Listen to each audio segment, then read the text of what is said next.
Answer question number 1 in the name of Dr. Russel Norman. Thank you, Mr. Speaker. My question is to the Prime Minister and asks, does he stand by all his government's policies?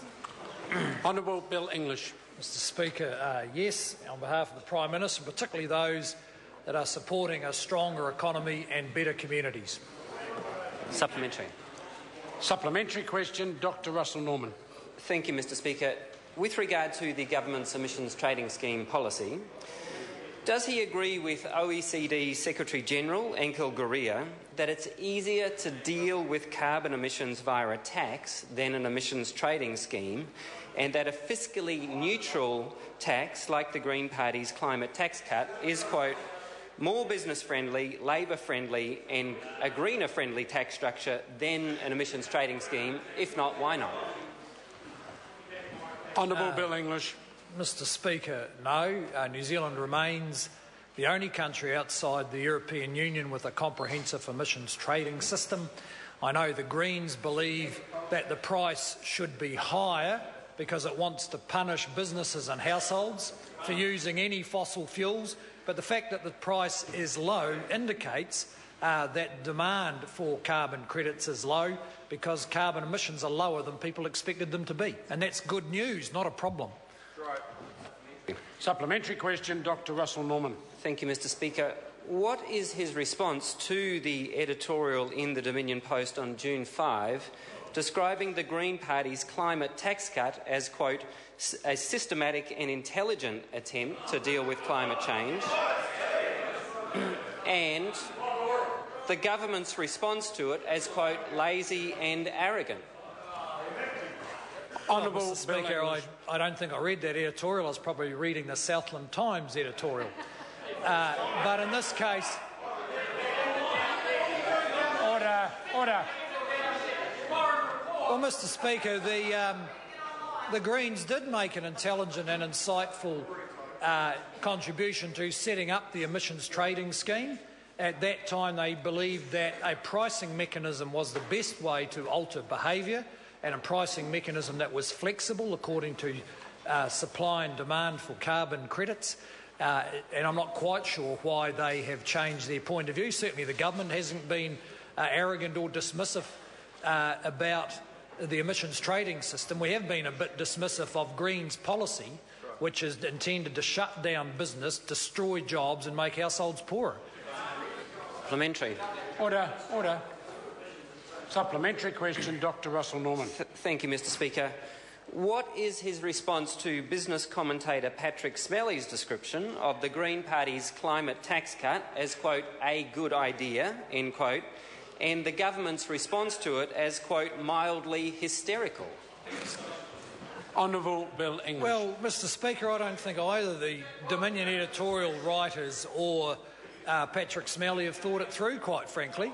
I mean, the Greens were part of the original debate about whether to have a carbon tax or an emissions trading system. They were part of a government that decided on the emissions trading system.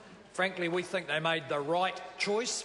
The emissions trading system is the most efficient way of reducing carbon emissions, and that's why we've stuck to it, and we don't agree with the Greens' policy.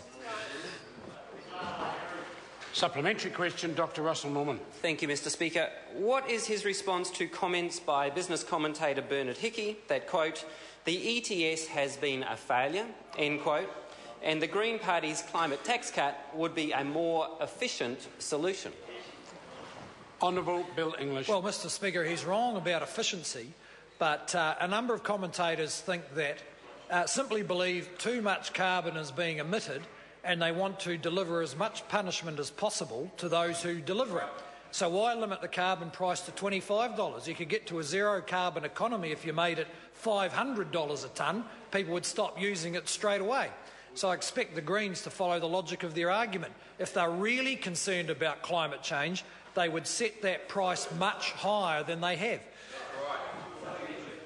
Supplementary question, Dr. Russel Norman. Thank you, Mr. Speaker. Why does the government and the minister prefer an emissions trading scheme where consumers just face increased costs rather than a climate tax cut, fiscally neutral, where the charge on carbon is returned to households and companies through tax cuts? So under a climate tax cut, income tax is reduced and company taxes are reduced to account for the fact that households and businesses face those costs. Honourable Bill English. Well, Mr Speaker, I would acknowledge that the Greens did in their policy follow some sound logic when they said they would reduce income taxes, because up to now they've been strong advocates of increasing income taxes regardless of merit, just on a point of principle. The government favours an emissions trading system because it is a market pricing mechanism that incentivises everyone participating, from consumers to emitters to governments, and including the fact that it was consistent with the international regimes that were being put in place at the time. So we agree with the original logic that the Greens applied in supporting and developing the emissions trading system, and we haven't seen persuasive arguments to change to a carbon tax, and particularly not to a punitive carbon tax, where the price is high, the tax is higher than it needs to be, given emissions around the world, and it would punish households. Supplementary question, Dr. Russell Norman. Thank you, Mr Speaker. What is his response to the economist John Small assessment that the Green Party's climate tax cut, quote, would stimulate innovation in New Zealand, end quote, while the risk of doing nothing, as is the case under the failed emissions trading scheme, is that, quote, valued trading partners might one day stop buying from us because they don't like our production methods? What is his response to the economist John Small's comments? Honourable Bill English. Well, Mr Speaker, he makes the same mistake as the Greens. I mean, the emissions trading system was set up to reflect the world carbon price. At one stage, we thought it would be $25 or $30. Because of recession and other changes in how industries work in different parts of the world, we've ended up with a large supply of credits, therefore a lower price on carbon. That reflects the fact that there are less carbon emissions than people thought there were. The Greens are picking a random number as a tax, which will punish households and businesses, and actually puts too high a price on reducing carbon emissions, higher than it needs to be. Question number 2, Honourable David Cunliffe.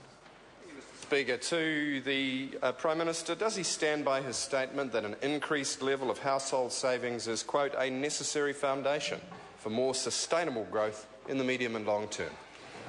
Honourable Bill English on behalf Mr Speaker, on behalf of the Prime Minister, yes, which is why the government welcomes